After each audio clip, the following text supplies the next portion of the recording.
Hi everyone, this is Prit Simon. How you doing? Excuse the unshaven stubble here. This is like a couple of days for me, and if I wait another week or so, about 1 week, I look like Santa Claus. So, yeah, that's what I look like. Anyway, I thought I'd jump online here and take some questions and answer some questions. I've been breaking my own rule just recently and participating in one of the Telegram groups. So some of you will have seen my comments there. But many of you are wise enough to keep out of those Telegram groups and for your own sanity. And so you may not have heard my comments about some of these things. So I thought I'd probably, it would be helpful if I could address some of those things. So for the time being, hold your questions. Hello to the first few of you that have joined, but please hold your questions, right? Because I'm just going to ignore them. Let me just put that up. Hold your questions. I'm going to ignore the questions you ask until I take that banner down, okay? All right, so hello Malia, how are you doing? It's nice to see some friendly names. So let me address one question which I know is going to come up. And the question is, how are KCC now processing cases? So I want to step back a little bit and talk about, what happened a couple of weeks ago. I think it's 11 days ago or something. So a couple of things happened, and I've made a comment about this before, but let me just explain it again on the video. Over the last month or so, a couple of very important changes took place, right? The first thing was removing the Tier 4 prioritization scheme. That was absolutely essential. It came the day after Curtis Morrison was starting to suggest and enroll people in a lawsuit. And I think it's very obvious that the government are not keen on more lawsuits, in a sense. Because it costs them a lot of money and a lot of time, frankly, to fight these lawsuits. They are appealing the 2020 and 2021 lawsuits, and I want to come back and talk about that in a few minutes. But I don't believe they're very keen on lawsuits. So anyway, for whatever reason, whether it was because of the threat of a lawsuit or whether it was something they were considering anyway, I don't know. But nevertheless, they took the Tier 4 prioritization, in fact, removed all the prioritization. That meant that DV cases, at least in some embassies, could have a reasonable chance of being interviewed, right? But it was obvious that that there were impacts of the backlog, that many cases were not documentarily qualified, that as ever, the document processing procedure was, bad, was delaying things, etc. And people in various groups, Telegram channels, forums, you name it, were constantly speculating and questioning and, looking for evidence to make some sort of understanding of how KCC are processing cases. The main reason I think people were speculating so much was that there were so few cases being processed at that time. I'm talking about a month ago. So few cases. People were getting excited because KCC had processed, 25 document DQ today, or had sent out document requests to 20 cases or whatever. People were over-analyzing and obsessing into a ridiculous point, frankly, on a little amount of work. And then at the weekends or at some other point, if people didn't see any activity, they were obsessing about the lack of activity. And so it was just going on and on and on. And frankly, I just couldn't be bothered to get involved in it. It was a ridiculous, frankly, level of obsession over small things. But it came because almost nothing was happening, right? So people were looking at this and trying to calculate their chances and when they would get a document request and when they would become documentary qualified. And then some people were making some stupid comments about, well, they'll never get to June at this rate, they'll never get to July, and if you submitted in August, you can forget it. You're never going to be, you're never going to be interviewed. Ridiculous comments. But at the core of that, the reason was the slow performance of KCC. So then, about 11 days ago, I think 10 or 11 days ago, KCC changed dramatically what they're doing. Right? They removed the need to process documents. There is no more for DV 2022. There is no more need to send in documents. They've described this as a pilot program. I've explained before that they can't go back. They can't remove this temporary program in DV 2022, right? Because if they tell everyone to stop sending documents and then later in the year they told everyone, oh, well, you've got to send documents again, that would create an unnecessary and irreparable harm on everybody, right? And so they couldn't, frankly, reintroduce this rule later. So for DV 2022, documents are not required. That's not the same for DV 2020 or DV 2021. It may not be the same for DV 2023. We're only talking about DV 2022, and documents are not required, right? Now, at first, we didn't know why specifically they'd done that. But then in a filing on the 15th of this month, a few days ago, there was a filing in the Rye case, and there was a declaration from one of the government officials who explained that there were, because of the DV 2020 and DV 2021 cases, and specifically referring in that declaration to the Rye case, but all the cases, frankly, the government have realized they have to make a number of changes to about 5 significant software systems in order to allow them to process cases after the end of the fiscal year. They're not normally supposed to be able to do that.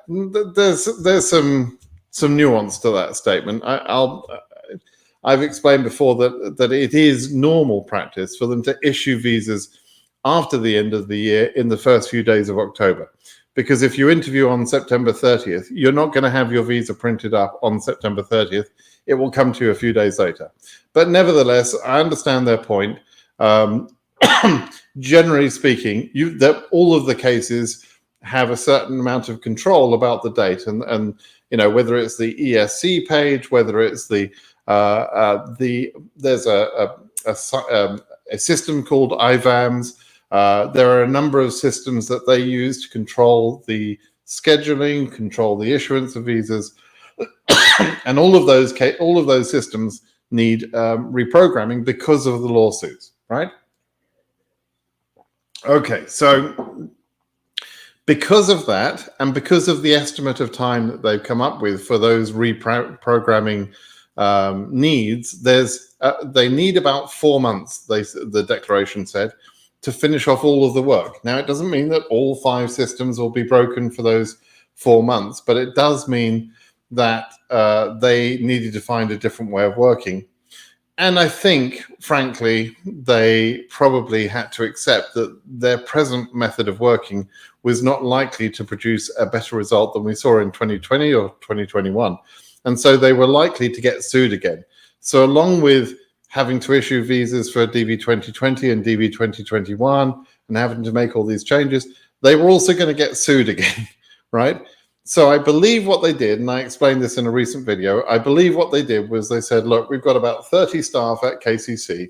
Some are doing things like document processing, some are answering emails, some are processing DS-260s, some are doing background checks. We're going to throw as many people as we can to the processing of DS-260s and scheduling of interviews. That's it. That's what we're going to be doing, right? And we'll answer emails. They're not going to answer the phones for the time being, but they're going to do different things. That means that the 5 people who are working on documents will have been moved to other work, either processing DS-260s or sending out ready for scheduling emails or actually setting up interviews and sending out 2NLs. That's great news because it means that they can process a lot more stuff a lot faster, right? And we already know how many DS260s they can process in a given month.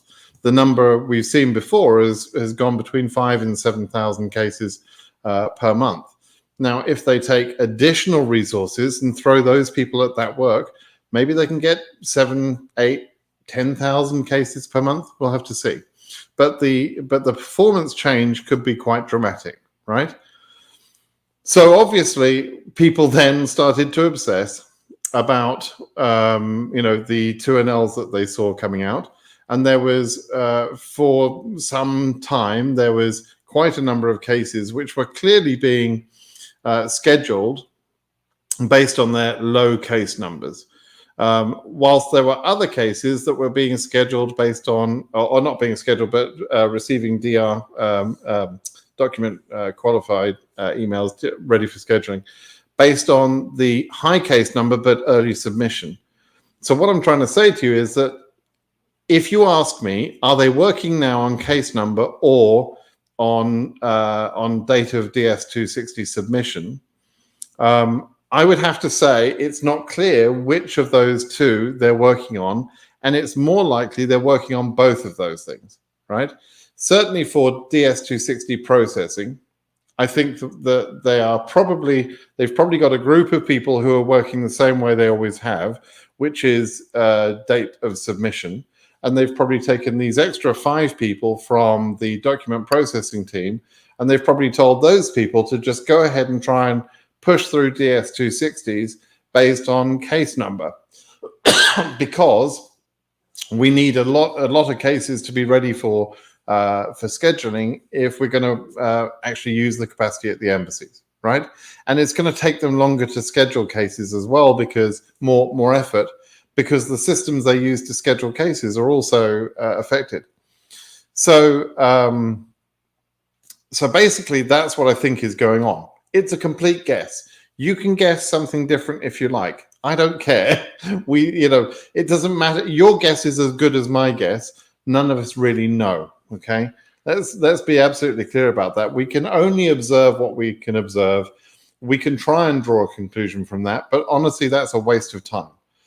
So I'm telling you what I think, but it could be wrong, and it doesn't really matter one way or the other, right? What we need to focus on, what we should be focusing on, is how many cases they can actually process. Now, unfortunately, people again are now obsessing. They'll be obsessing about the number of 2NLs being released on, which will come at different times. I'll explain that in a moment. Or they'll be obsessing about how many people get ready for scheduling emails. People are just going to be obsessing about things, apparently. I mean, if there's nothing to obsess about, apparently some of you just are too bored. And so you'll just talk endlessly about nonsense stuff. Fine. I'm very busy. I don't really have time to endlessly speculate like that. But if you want to do that, that's fine. But to be honest, you're missing the point. The point is they're doing lots of stuff, right?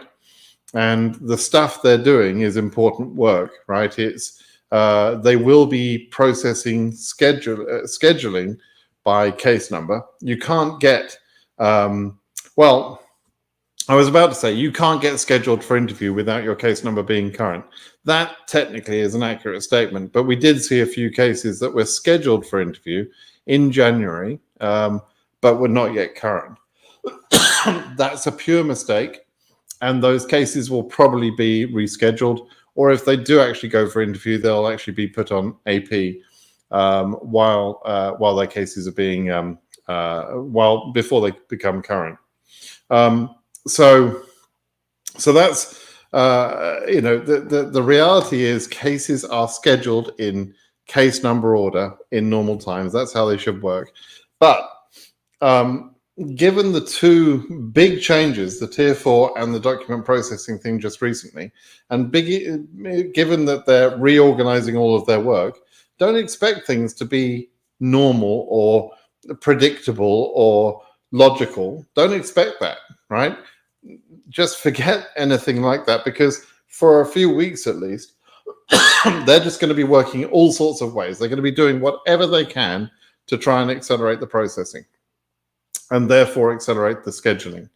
Okay, so so that could mean, it could be very good, right? Could be very good for DV 2022.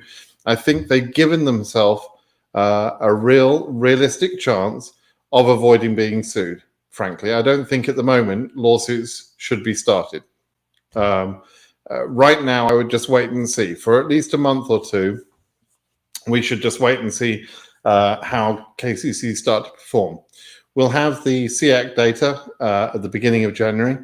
We'll start to be able to monitor how many cases in precise numbers are being scheduled for interview, etc. And I would say we would probably want to watch that for a couple of months to see if that's going the way we want. And then if it's not going the way we want, then yeah, we might have to have lawsuits again for DV 2022.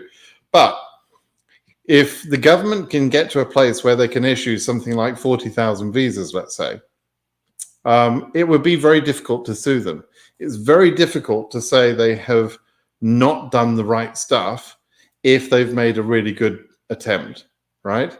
Given the time that they've lost, given the time they wasted, yes, there are all factors, given the impacts, you can't sue them if they get, let's say, I'll pick some numbers. If they got to 45,000 and they wasted 10,000, no judge in this country is going to say, well, they didn't do a good enough job. They can't be forced to issue all 55,000 visas. It's only when they're issuing 10,000 or 15,000 out of 55,000 or 20,000 that we can say, oh, judge, they haven't done a good enough job, right? So that by doing a better job and getting to 35 or 40 or 45,000 visas issued, they're basically removing any chance that they'll be sued again, successfully at least, okay? That's the reality. Now, I'm sure the lawyers will see things differently. They may say, oh, well, we're going to sue anyway. And there may be some isolated reasons why some lawsuits will need to happen. For example, because of certain embassies misbehaving, continue to misbehave, or embassies where the embassy is closed for good reason, but nobody puts any effort into rescheduling those people into a different embassy, right?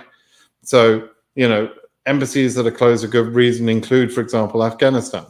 It's okay for them to close Afghanistan embassy and not work at Afghanistan. That's okay, as long as they say to people, but we can move you to a different embassy. Here you can go to Islamabad or wherever, right? What's not okay is to just leave those people to rot. Okay, you can't do that. And so there may be some reasons why for individual embassies we sue. There are other embassies which perhaps might continue to apply the proclamations and the tier 4 processing excuse. They might continue to apply that based on an incorrect decision. And that could be the reason for a localized lawsuit for that embassy too. But if an embassy is behaving pretty much appropriately and is scheduling a reasonable number of cases and not responding that the reason that they're not scheduling many cases is because of a ban that doesn't exist anymore, or tier 4 prioritization that doesn't exist. If they don't do those things, then pretty much you can't sue, right? So, so right now, lawsuits should not be necessary, but they may become necessary later on for DV 2022. Okay. That's the sort of processing thing I wanted to talk about. I want to talk about the lawsuits for DV 2020 and 2021. As you know, all those cases have been appealed. But very interesting, the assumption that we were making when they appealed all those cases was that they had had permission from the seniors, from the bosses, to be able to sue. And we now know in the last few days that that's not the case. They didn't have that permission. So here's a perspective that I have. I've wondered, frankly, given how completely not one-sided the lawsuits were in front of Judge Mehta. Judge Mehta took the time to understand the issues and wasn't at all ambiguous in his decisions, and wasn't ambiguous in his points that he made about some particular things. Right, the inability of the president, he agreed, has the ability to stop people entering the country. But he was very sure that people were entitled to have their cases processed, even while those people were not allowed to enter the country. He was very sure that Tier 4 processing was not legal.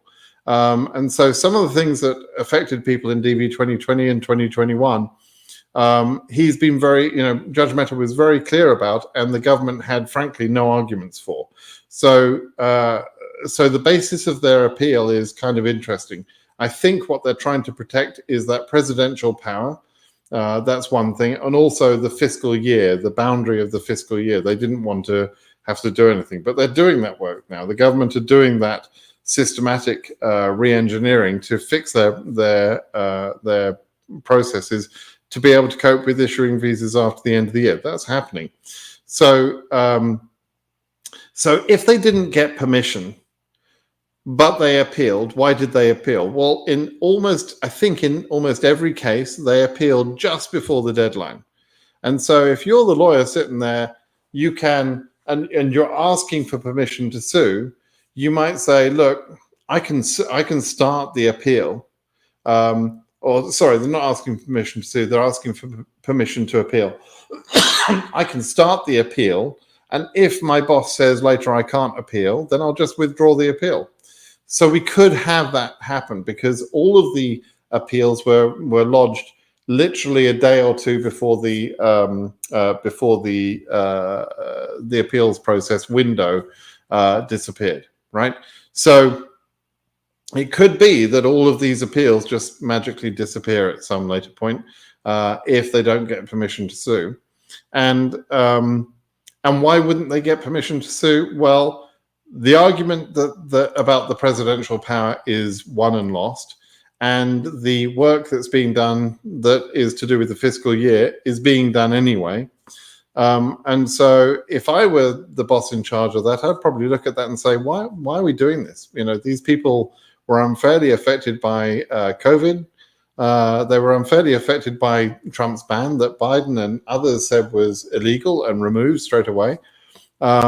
So why are we gonna keep on arguing these things, right? They might actually just withdraw the appeals. Now, I don't know that for 100% fact. That's just speculation. The lawyers will almost certainly disagree with that, I think. But that's just a piece of speculation that I think might happen. I'm not saying it will happen. I'm not highly confident of that. It's just a possibility.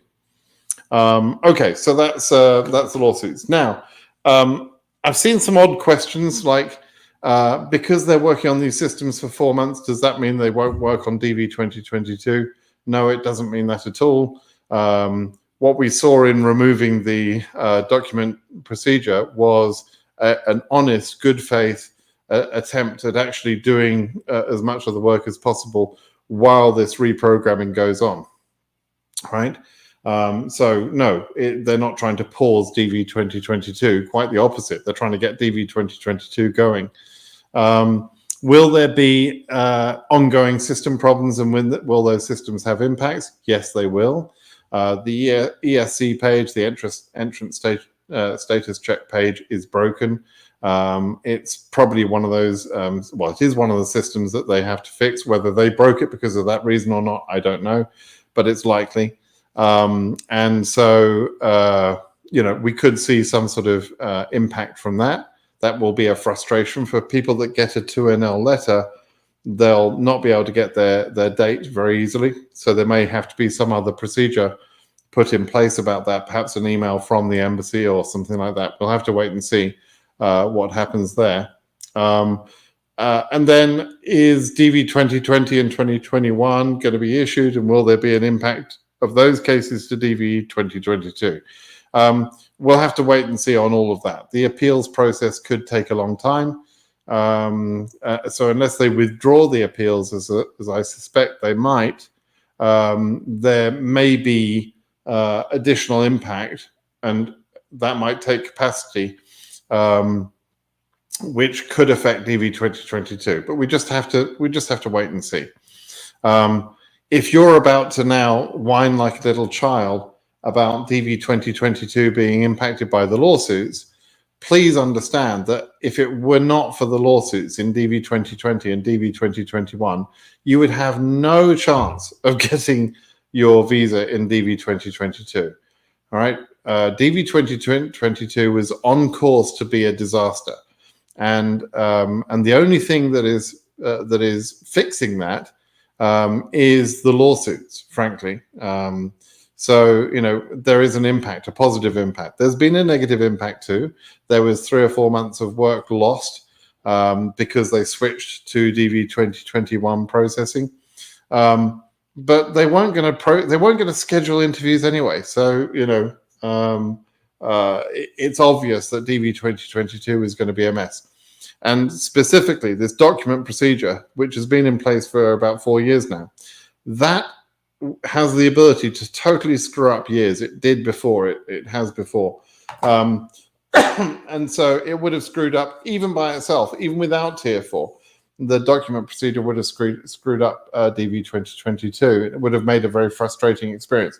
That's been removed directly because of the lawsuits. The Tier 4 has probably been removed because of the lawsuits. So, don't whine to me about lawsuits, and for God's sake, don't utter those stupid words that lawsuits don't work, because clearly they do. Otherwise, we wouldn't be sitting here having these sort of conversations. You'd have to be an idiot, frankly, to not understand that lawsuits are having had a positive impact in DV 2020 and DV 2021 already. Thousands of people already got their visas because of the lawsuits. And ongoing, we're continuing to get a positive impact from that. By the way, quick note about the DV 2020 case. The AILA team that participated in the pro bono lawsuit for DV 2020, the AILA team were led by their director of litigation, Jesse Bless, who's just recently, in the last few days, he's announced that he's moving on from AILA. He's going into private practice, and he still remains pretty aware of DV cases, etc.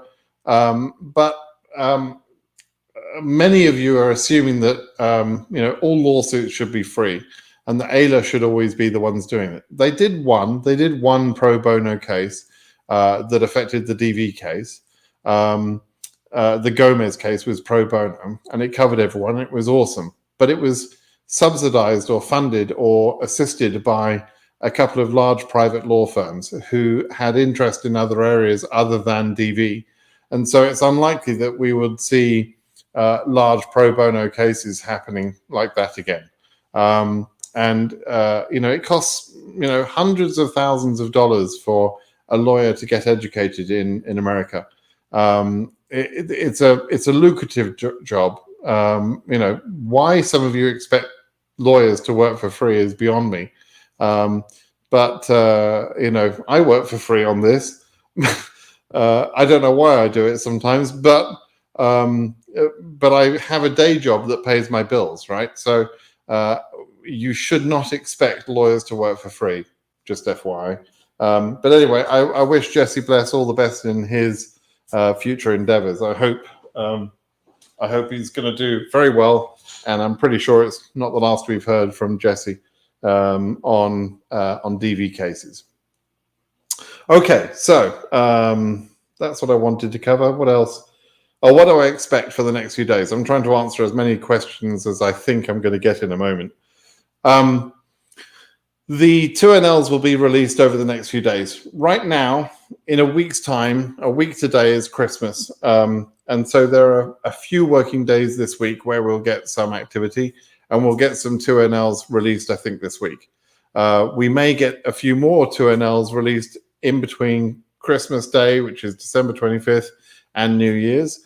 But there are a number of days which are considered holidays, because when Christmas and New Year fall on a Saturday, people get a different working day, like a Monday or a Friday. They get a day in lieu of that day. And so there are a few working days missing between now and the new year.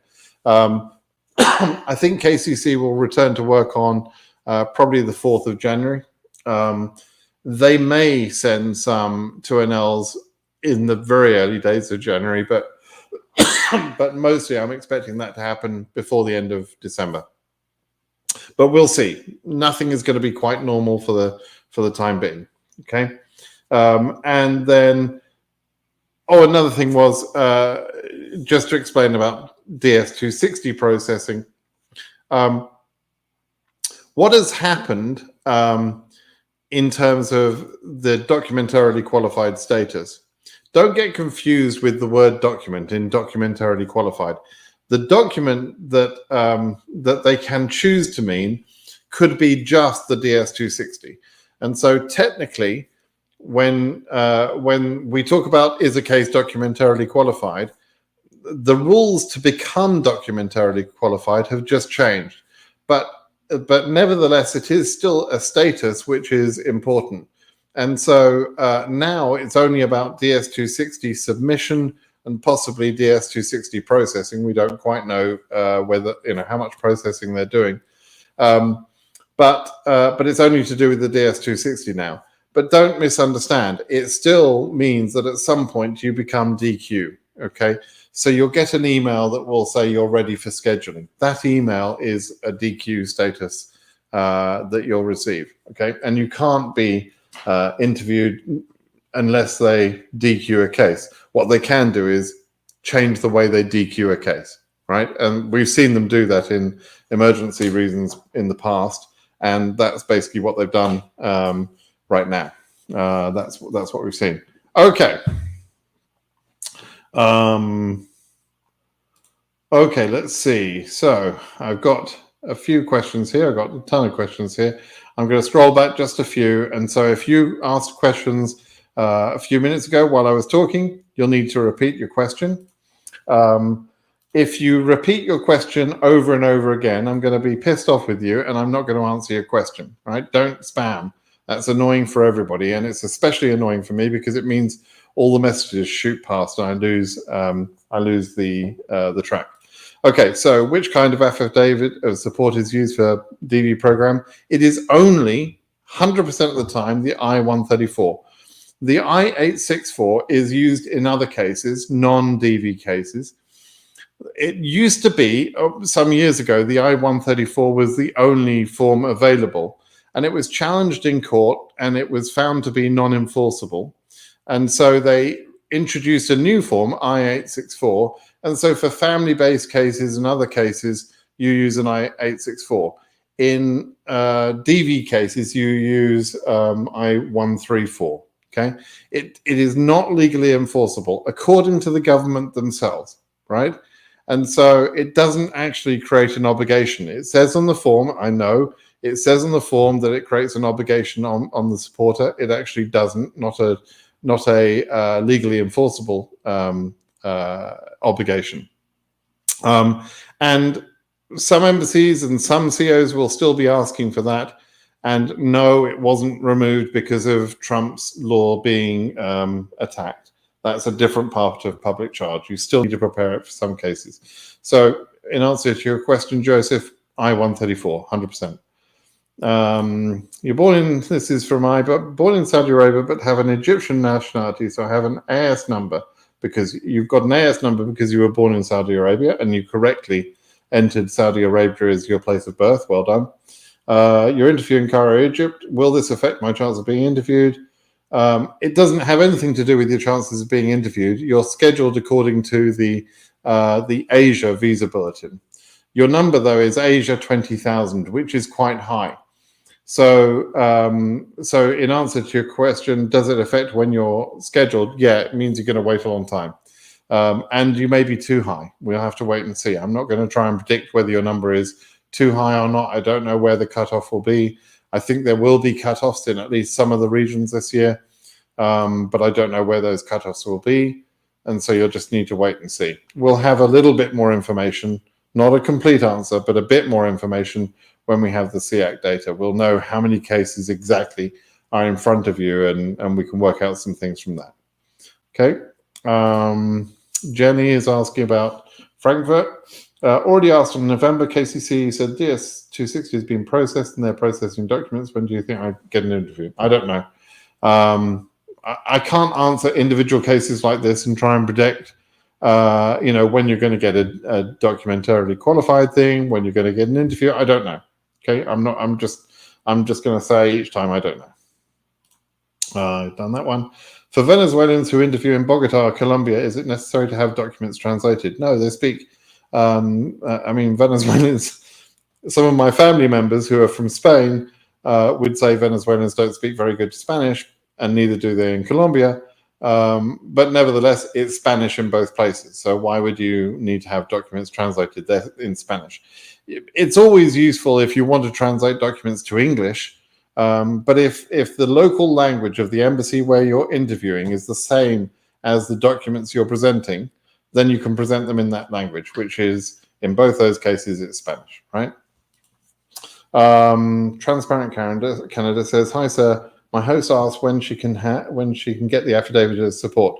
You get it just before the interview. So when you get the 2NL, you've normally got 6 or 7 weeks notice. Sometimes it can be less than that, but you've got a few weeks notice where then you can get the I-134. And the reason you do that in that timeline is that you get up-to-date supporting documentation like payslips, right? So that's what you do. Excuse me, I'm just going to suck on a throat lozenge here. Adai says, in my country, the police certificate expires after 6 months. Doesn't matter. It's valid for 2 years in the US immigration process. No, that one won't be expired a day. It's valid for up to 2 years. No matter what your country says, it doesn't matter what your country says. It's a question of how long the USA is prepared to accept it, and they say 2 years now. Okay. Hi, so I came through the parole visa from Afghanistan before the end of September. DV 2021 winner, can I process my DV case with USIS to receive my green card? You're a 2021 case, so no, you can't process at the moment. You have to wait for the lawsuit to go through. They may open the lawsuit recipients up to adjustment of status, but I don't think so. We'll have to wait and see. But you probably won't benefit. The only benefit that people might get from DV 2020 or 2021, other than the lawsuits and the reserved visas, could come from the Build Back Better bill that's going through the Congress at the moment, but that's now delayed until into next year. People wonder about these things. I understand, but the government can't push through Biden. You'll kind of crack me up. Some of you crack me up. And even some of the lawyers crack me up with the way that they blame Biden personally for some of these things. Biden and the Democrats, for example, can come up with an idea, but if they don't have the votes, they can't push that idea through. And that's what's happening with the BBB thing right now. They don't have total agreement from all the Democrats because the total amount of money being spent in the BBB bill is a huge amount of money, enormous, right? Not just on immigration, on other things. And so they can't get agreement about it. And if they can't get it agreed by enough votes, it doesn't go through. The president of the USA does not make laws. He's not a king. Okay, he can only suggest laws, and Congress then have to vote for them in the House of Representatives and the Senate. And if you can't pass those bills through Congress, the bills never become laws. So anyway, that's how that works, right? So Cat Studio, you'll just have to wait and see. But congratulations for getting into the USA from Afghanistan. I'm glad you're safe. Irvis, EU 10K just got current. Any chances for an interview in February? DS 260 in May. DR in September. I don't know. Basically, you have to wait and see. As I said to someone else earlier, I'm not going to try and predict individual cases. Ivana, EU 15,800 something. On December 16th, I received an email from KCC. Congratulations. Records indicate that the case is ready to be scheduled. That's the RFS email. That's documentarily qualified. When your case number becomes current, what's next? What's next is you have to wait for your case number to be current. When it's current, you'll be expecting to be interviewed. That's it. You just have to wait now. Do I ever miss the UK? Well, interesting question. Thank you, Freeway Philosopher. Not really, to be honest. I miss my kids. I've got grown-up kids and grandkids that live there. My mum died earlier this year, so I've got less family there now. I've got my two sisters still live there. Sometimes I miss it, but not very often, to be honest. It's not a bad country. I love the UK. It's great. It's just California. It's just got more. It's just better. And from a business point of view, California has done very nicely for me. America has done very nicely for me over the years. I've worked in America on and off for 30 years. Much of my business career, much of my wealth, much of my situation is, I'm grateful to America for that.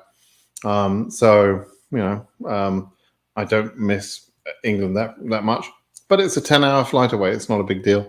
I spent 5 years traveling from the UK to California every 2 weeks, right? Flying is not a big deal for me. I can fly to England anytime I want.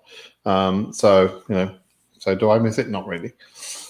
I miss the sense of humor. I miss the people, actually, but I don't miss the weather. I don't miss the little roads and some stuff I don't like. Right. It's idiotic to expect a lawyer to work for free. Thanks for the quick recap. You're welcome. Some question asking Suprema. I think I answered Suprema on the Telegram forum earlier about Frankfurt. The question was, is Frankfurt a good embassy or not? And I think it's an excellent embassy. They've done some things for DV 2020 and DV 2021 cases that really were, pretty impressive. They did well. Not for everyone, but where they could. Based on this year, when 2NL are sent, how much time do we have left before the interview? Normal times is 6 to 7 weeks, right? Something in that range. There are cases that have been set up with 1 week of notice and 2 weeks of notice and that sort of thing. But those scenarios are not the norm, and they're going to want to get back to the norm as quickly as they can. So we may see 2NLs being sent out, for example, in January for February interviews, whereas they should be sent out only in December for February interviews. We might see, I don't think so, but we might see some 2NLs being sent out in the next week or two for January interviews. I very much doubt that, but who knows? Who knows what can happen at the moment? They're trying to do as much as they can. Okay. But you've normally got at least 6 or 7 weeks. EU 700, we've submitted the DS260 on September 4th and unlocked and resubmitted Derivat. On 16th of October, we didn't hear from KCC until now. And your question is, you have to ask a question, Adrilos. Basically, you just have to wait for your case, right? I think your question is, when am I going to receive a 2NL? You just have to wait, right? They'll get to you. They'll get to you quickly.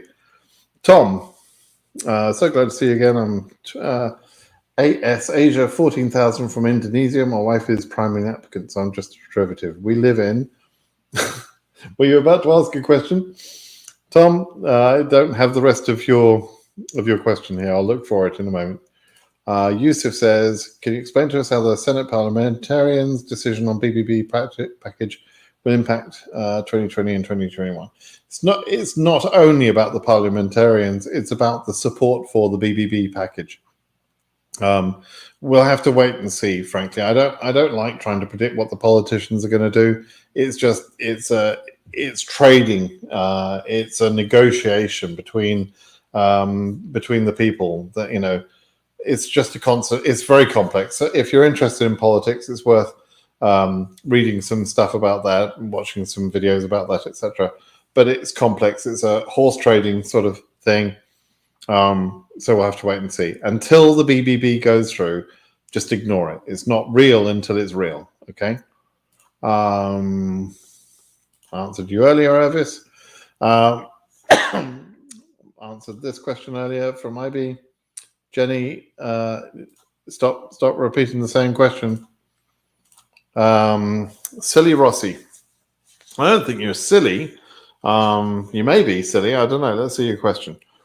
Thanks for the huge help. DV 2022, EU 18,000, TS 260, July, attended high school and graduate university. Do I qualify for DV?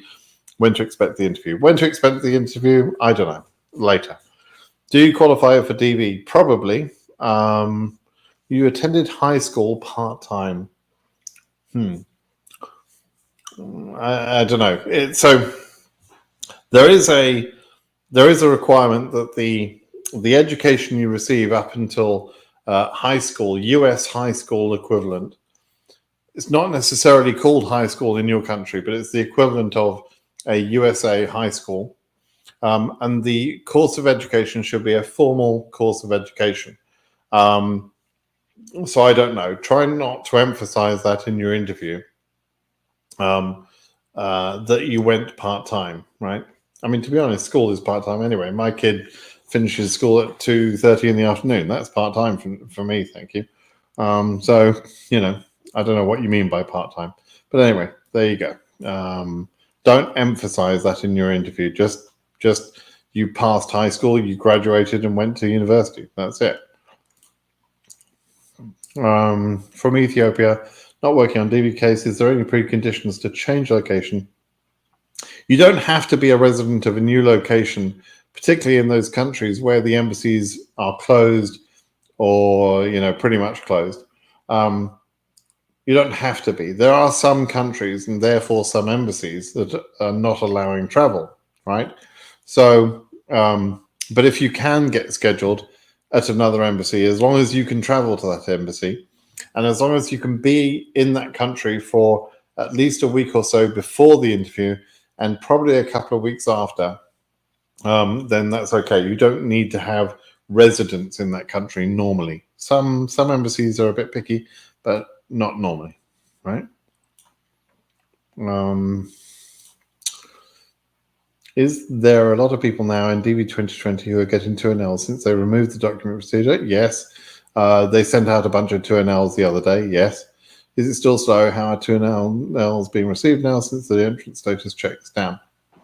So the ERC will be up and down, right? And it might work for some people, it might not work for others. I think people are receiving emails from embassies in some cases. There's various things going on about how people get the appointment details, right? It's not all going to be on the ERC page, perhaps. Are they sending 2NLs out? Yes, and I expect to see a few more this week. Okay, so we'll see. Ali says, case number AS 2000. We've filled out the thing. Just wait.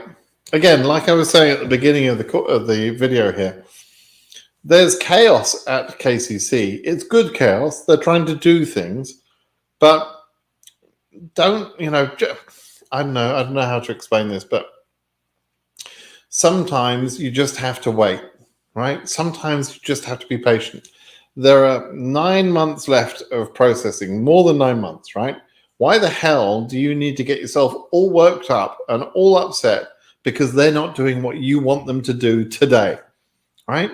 Learn some bloody patience, you people, all of you. I'm not just talking to this gentleman, Ali. All of you need to learn some patience. Now, I know that it's frustrating waiting and you're nervous that they're going to screw things up. But for now, just be patient. Wait a few weeks, see what happens, okay? Things are getting better. And if they don't get better, we'll sue them. That's it. Rescue Mars. Great name. Extension of the passport used for DV entry, expired date was 9/10/20 and not what? Expired. Okay, so you applied for. You're giving me an excuse rather than telling me the information. You applied for the lottery, and the passport was expired. Okay, so you didn't have any real right to use your passport, right? You should not have entered the lottery according to the rules. Will that result in you being disqualified? I don't know. We've never had, since they introduced the new passport rule, we haven't had normal processing, right? So we don't have many cases which have been processed with that condition. The other thing was that KCC, although KCC were not able to disqualify any case for any reason ever, KCC cannot disqualify a case. But what they could do before was they could say to you, okay, provide your proof of why you didn't use your passport or why your passport was invalid or whatever. They could continually ignore your case, and so you wouldn't get scheduled. That's what they could do before.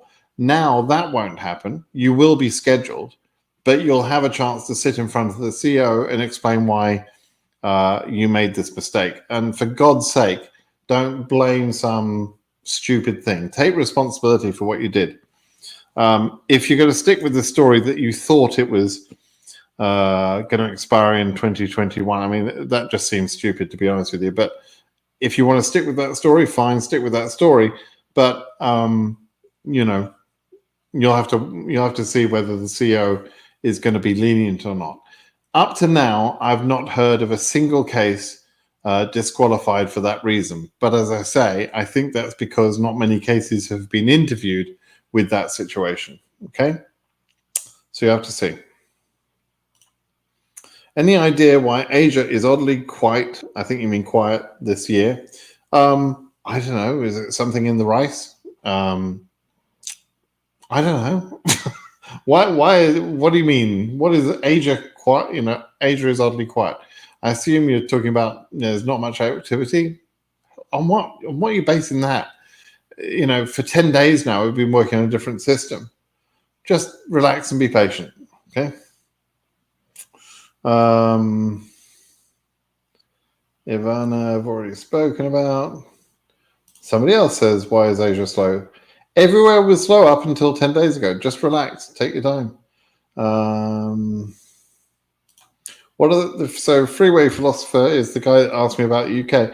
What are some of the better places in the USA for home affordability that isn't in the middle of nowhere? Be very careful with affordability. Where I live is very, very expensive, right? I was having this conversation on one of the forums the other day, Telegram channel, I think. And where I live is extremely expensive, no doubt about that. If you earn $100,000 a year here, you're poor, right? That might sound wacky because in most parts of America, $100,000 would be a really good salary and you could live a very nice life on that. But in California, where we've got high state taxes, and in this local area where property prices are nuts, you know, my house is worth about 2.4 million now. And you know, you can't get by with you know, a low paid job. However, the salaries here tend to be higher to compensate for the high cost of living. So your affordability point is interesting because you can get a lot cheaper places to live for sure, but it might be a shithole, frankly. It might be a horrible place to live. There might not be opportunities there. What you should try and find is a place where your career is going to be you know, it's going to be in demand, right? If you're a programmer, the area where I live is brilliant. There's lots of good jobs for highly skilled programmers, and you can earn a lot of money, 300,000, 400,000, 500,000. I mean, I know engineers earning that sort of money, right? Very good money. And if you're 30 years old earning 300 grand, 400 grand, you're doing good. Even in this area, you're doing good, right? You know, if you're an engineer, you could come here. if you don't have that skill and you're a plumber, for example, you could be anywhere and make good money. But don't go to an area because it's ridiculously cheap. I remember there was this guy from a church in Fargo or somewhere. It was a bloody awful place. It's cold, it's poor, it's, the unemployment is high, wages are low, property prices are cheap, but who cares? You couldn't pay me to live there, right? Why would you go to the back of beyond and live in some godforsaken, well, not godforsaken, but some awful place? Why would you do that? Immigration is like being born again, right? And you can make a choice where you're born and what sort of work you do and all sorts of things. You've got lots of choices you can make. So don't make a crappy choice. Don't go and live in some awful area because house prices are low there. It only costs me $1,000 a month to rent a house. Who cares, right? Don't go to the cheapest possible place. Go to a decent place, right? Where there's a good amount of outdoors stuff to do, where there's houses are a reasonable size, where people get some sort of quality of life, etc.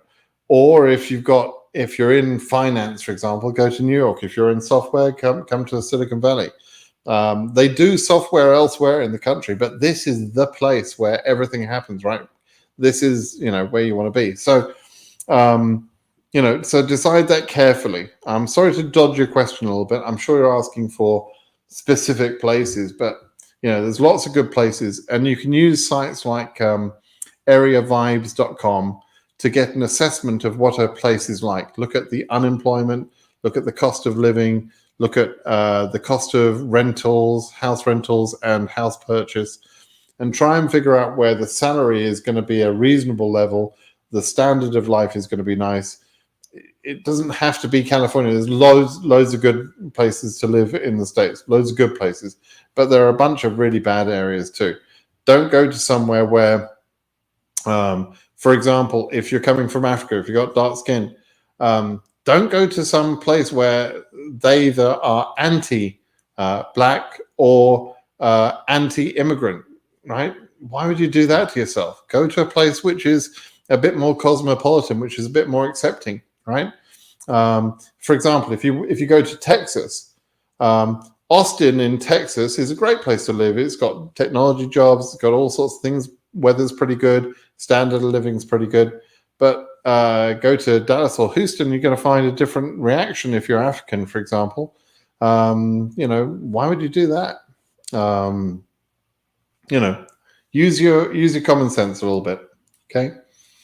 I'll do a video about that because I appreciate the question. It's a smart question to be thinking about, and it makes a big difference. Like I said, it's like being born again. It's very important. Shingi, I know you're a member on the Telegram channel I love so much. What would happen to DB winners from Southern African countries whose CN is current at the moment? These countries are in US red list. I don't know whether this news is filtering outside of the US yet, but New York City at the moment is undergoing an incredible explosion of Omicron-fed COVID cases, really bad. Now, I was in a meeting yesterday, and people that were supposed to be in the meeting, there were 4 or 5 people from New York who didn't attend the meeting because they were all sick, right?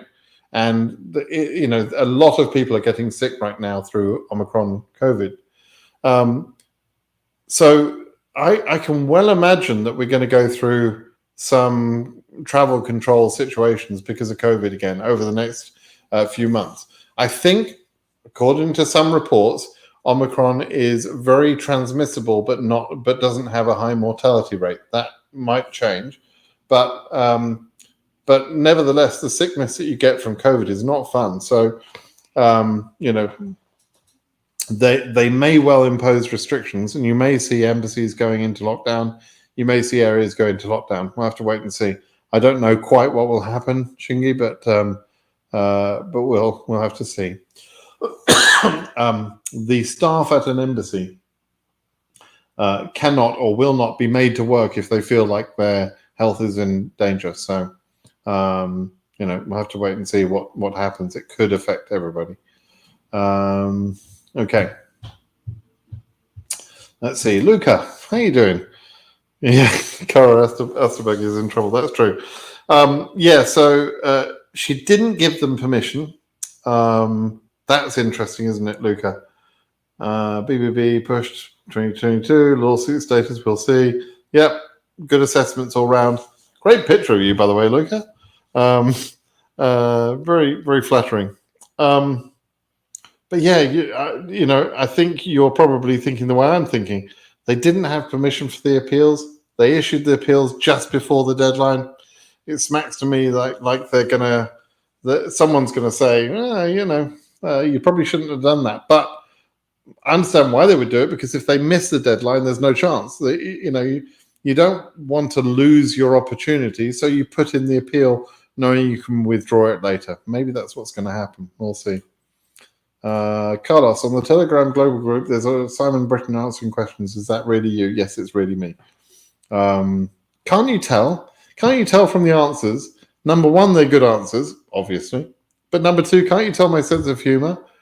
I mean, I'm surprised people still ask me that. I did join that group with a promise to myself that I wouldn't answer questions, and then over the last few days, I've sort of answered questions for half an hour or something.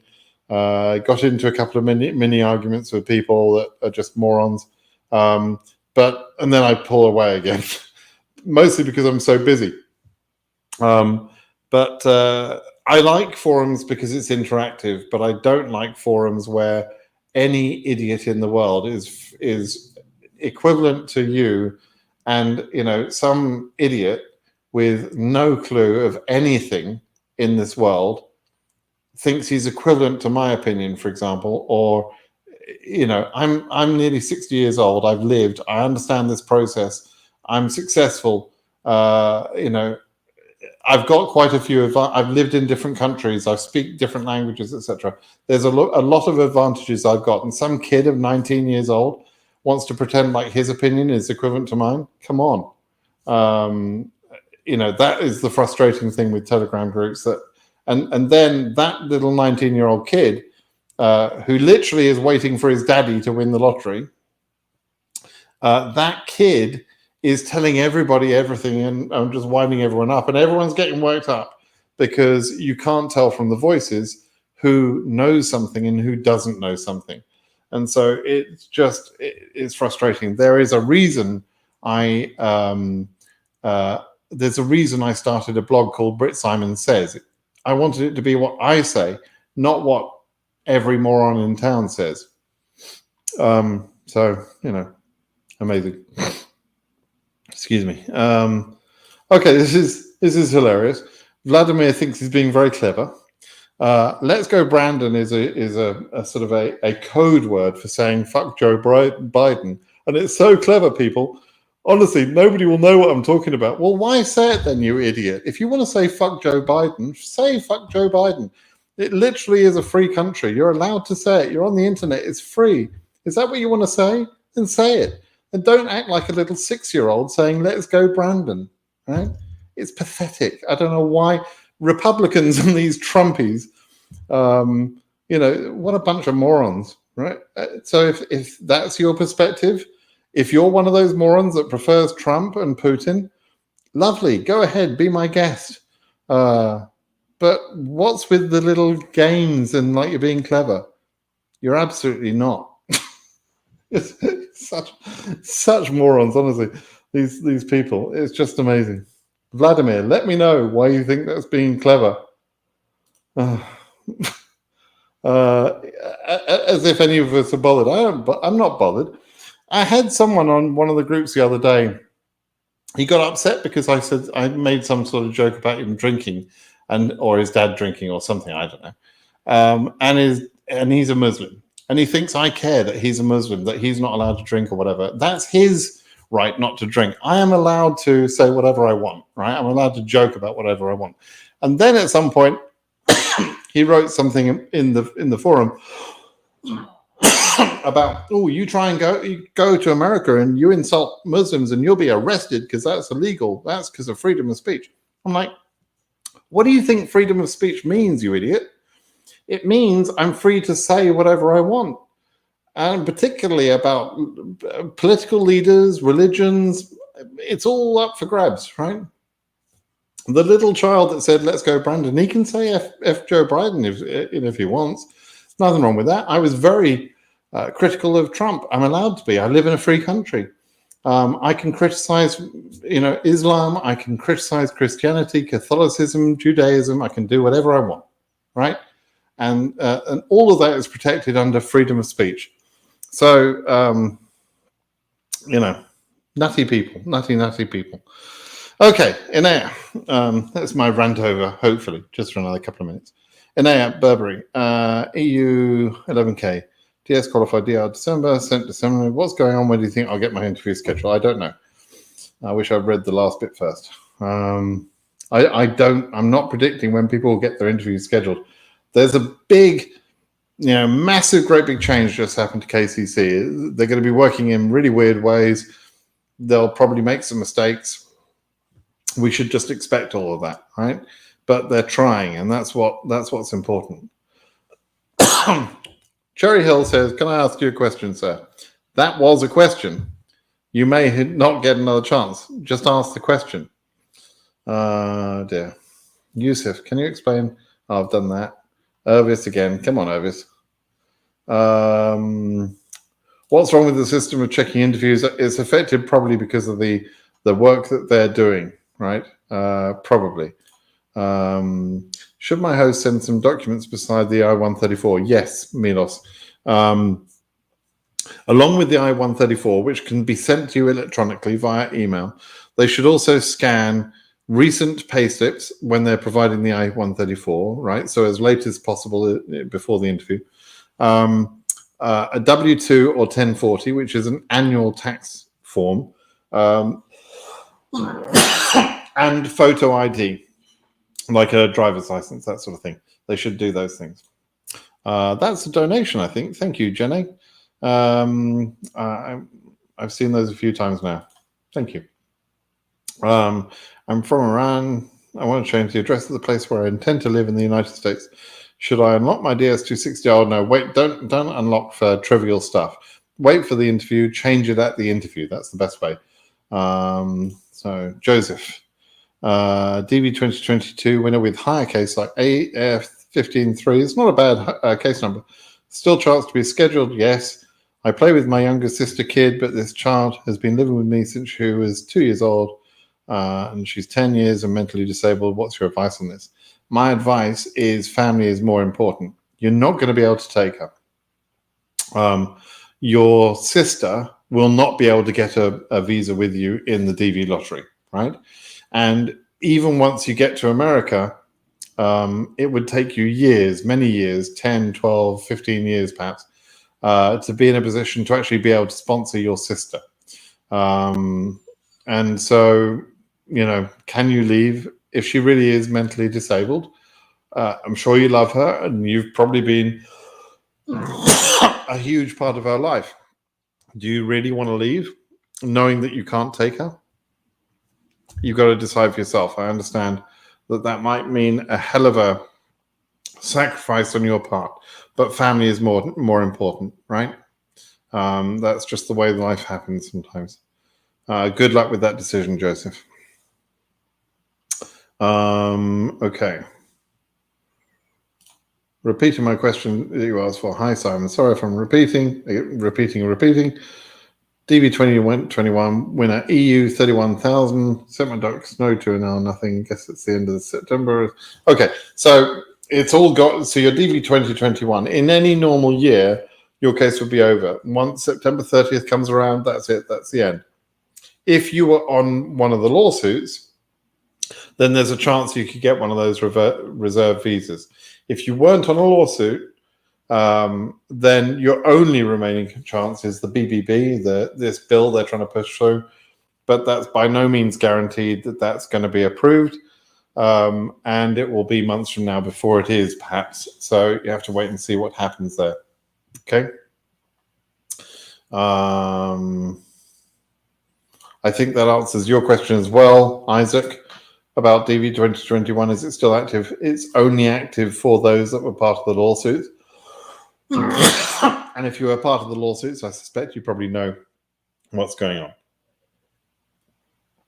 Oh, terrible sore throat I've got at the moment. Not COVID, but it is bad sore throat. Salman says, you don't know anyone in the US, so you can't get an I-134. Can I use instead print statements from brokerage accounts showing 70K in US dollars? Yeah, you could show that. It would be enough for most CEOs would probably take that amount of money into account, and the fact that it's in stocks is fine. It's like cash. When will the current time come for Asia? Probably won't, actually. Here we go. Asia probably won't go current, is my opinion. But we'll have to wait and see. Other than that, we'll have to wait and see what's going on. Right. Hi, Suprema again. Will the embassy reply or give information, either the DV case is being scheduled, the respective embassy factors? No, so the embassy don't know anything about you until you've been scheduled. Okay, so there's no point you writing to Frankfurt embassy or any other embassy until you've been scheduled. And when you've been scheduled, of course, your question has been answered. The reality is KCC control the cases before they're scheduled. That's it. So you have to just wait. And again, it's been 10 days or so since the change of procedure. So just wait for now. I answered this question at the beginning. So scroll back to the beginning of the video. Diego. DS260 sent in August, AF 4000. South Africa, but the embassy is closed due to COVID. Can we be interviewed or should we change country? I would just wait for a couple of months if I were you. I'm hoping that the COVID Omicron variant is not as bad as it seems, and maybe the embassy will be reopened.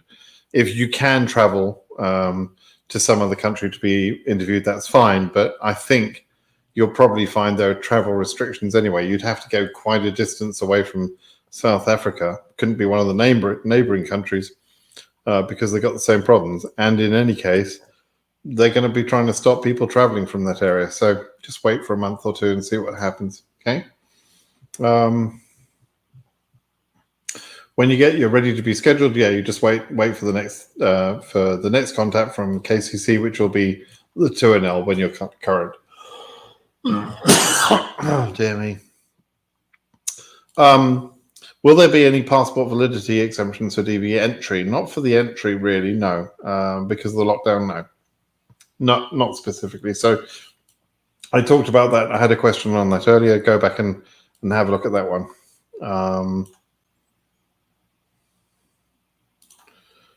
You're from Nepal, currently in Australia. Your consulate is not working. Please suggest you wait. Suggest you wait and see what happens. Dear me. You're not current anyway. So, patience is the best thing you can do. Okay. A couple more questions. One from Grizzly Mob here. I am having a good day, thank you. Is there a possibility that, based on VBO December and current of February, to be scheduled before February? The next 2NLs that go out will be for February interviews, I'm pretty sure. I don't think they'll be scheduling any more January interviews. So, it'll be February interviews now.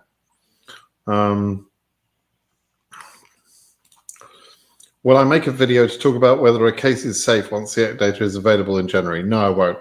I won't because even though we will have the data at that point, I can't predict what's going to happen with COVID, with closures, with political situations, with all sorts of things.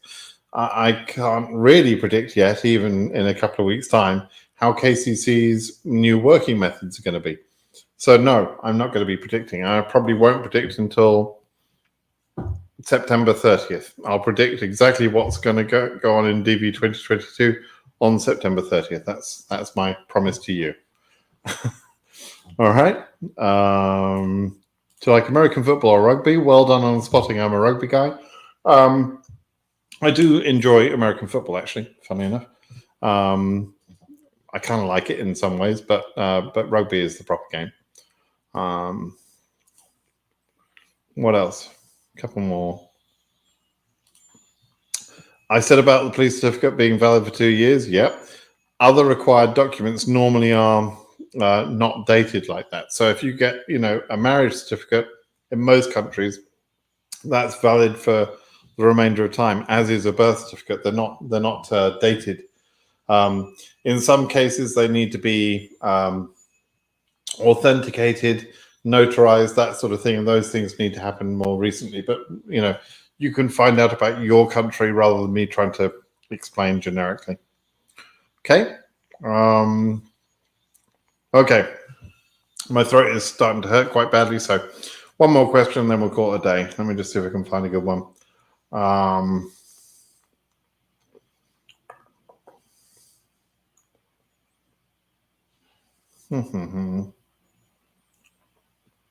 just scanning through some questions here, but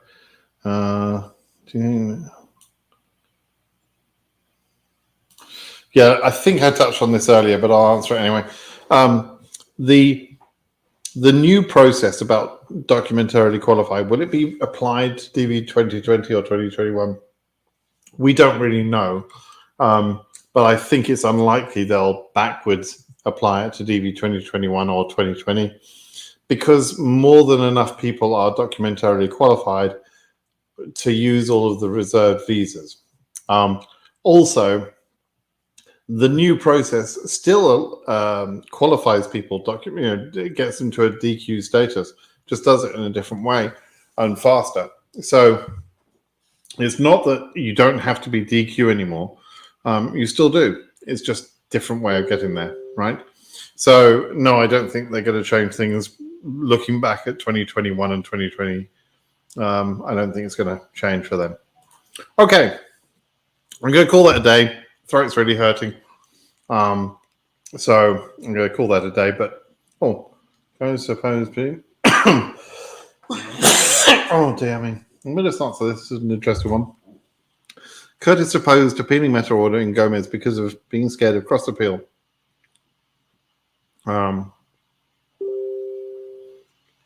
You slightly misstated that. He wasn't scared of. Well, a cross appeal is Charles Cook had the same perspective. The Gomez order, which was not Curtis's to appeal, by the way.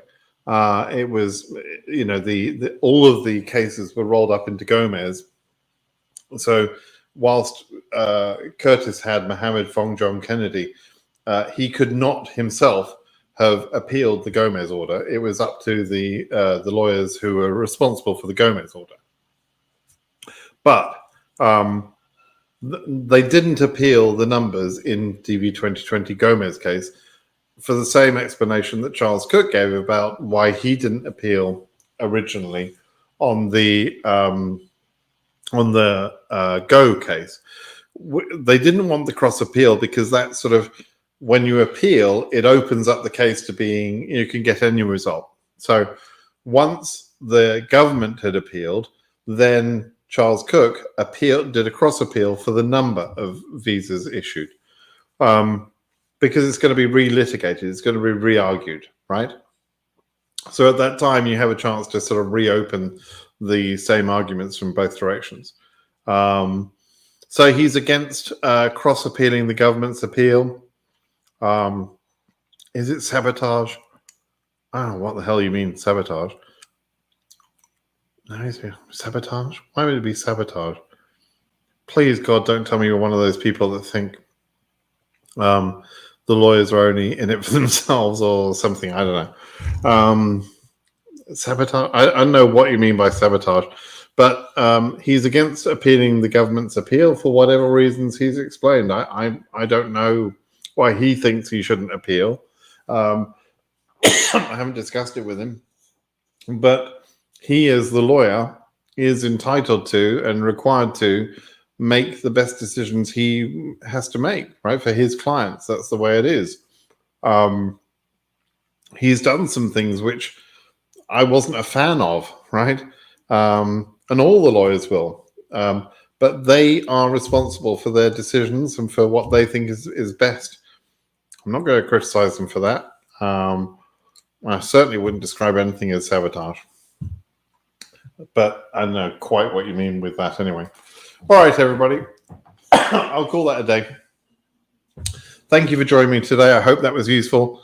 And keep well. And please, everyone, main thing is be patient, be calm. Just have to be a little bit more patient at the moment. And let's hope things get substantially better. I do think that things are going to get better over the next few weeks. So let's fingers crossed for that. All right, everybody. Bye-bye now. Thanks for joining. Bye-bye.